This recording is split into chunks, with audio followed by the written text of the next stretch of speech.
Yes, Kuya Aaron, andito po tayo ngayon. Ating pong makakapanayam si Colonel Alex Albano, ang kanilang 8 sa Infantry Brigade Commander.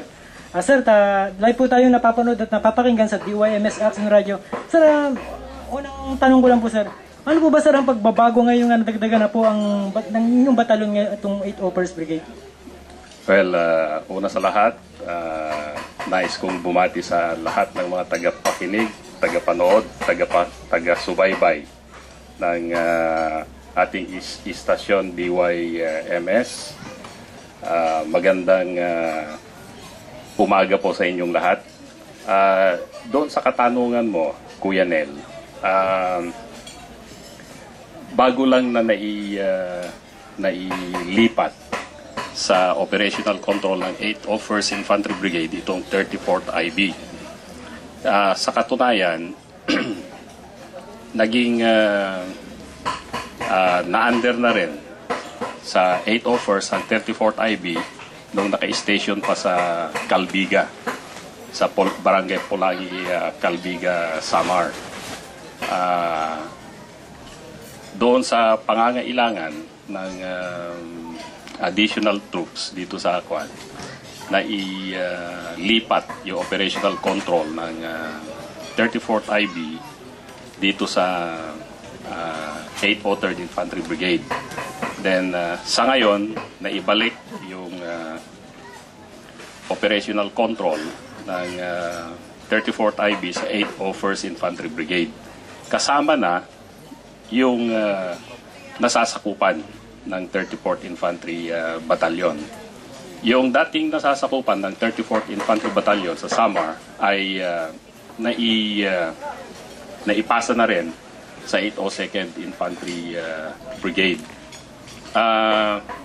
Noong under pa ng 801st Infantry Brigade, ang 34th IB, marami na kaming mga developmental projects and programs in coordination with local government units, NGOs na inihatid natin sa ating mga kababayan doon. And these are the same projects na gusto naming iparating dito sa nasasakupan ngayon ng 34th Infantry Battalion. Alam niyo ang problema nating ito ng pangkapayapaan ay hindi nasosolba ng pakikipaglaban lang. Kailangan yung joint efforts ng lahat ng ahensya ng ating pamahalaan para sa ganun maiparating natin yung development at economic development at saka mga programa na magpapahusay, magpapatiwasay sa kalagayan or sa pamumuhay ng ating taong bayan. So yun yung advocacy ng 801st Infantry Brigade. Hindi sa pakikipaglaban, kundi para maiparating sa ating mamamayan yung mga developmental projects and programs na kailangan nilang makamtan. Sir, ngayon pong napakinggan na natin ang inyong mga projects na ginawa. Ngayon pong nalalapit na eleksyon, ano po ba ang may paparating nyo para sa mga kasundaluhan? Ano po bang proyekto ang magagawa ng ating kasundaluhan? Sa ngayon, sa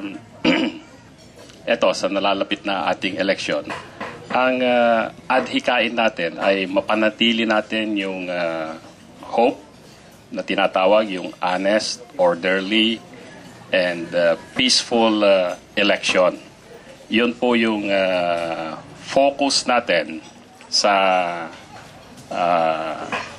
electoral exercise na ito. At sir, huling mensahe na lang po para sa nakikinig at nanonood ng DYMS Action Radio at maging sa 34th Infantry Battalion. Huling mensahe na lang po para po sa ating tagapakinig. Sa mga tauhan, opisyales, tauhan ng 34th Infantry Reliable Battalion, I wish them the best of everything. Nakasama na natin sila dati nung nasa Polangi, Calbiga pa sila sa side ng Samar, alam natin kung paano sila magtrabaho. So, ang ipinapakiusap ko lang is paigtingin pa, pagbutihin yung ating paggampan sa mandate natin sa masang Pilipino at doon sa mga ever ready na mga kababayan natin, taga local government units, NGOs, palagay ko oras na para tayo ay magkapit bisig, magkapit kamay para maipatupad natin ang matagal na nating minimithi na katahimikan, kasaganaan sa ating bansa. Okay, maraming salamat po sir. Kuya Aaron, natin pong narinig ang mga mensahe ni Colonel Alex Albano, ang kanilang Brigade Commander ng 801st Brigade. Mula rito sa 34th Infantry Battalion, ito po ang inyong Kuya Nel, nag-uulat. Back to studio, Kuya Aaron.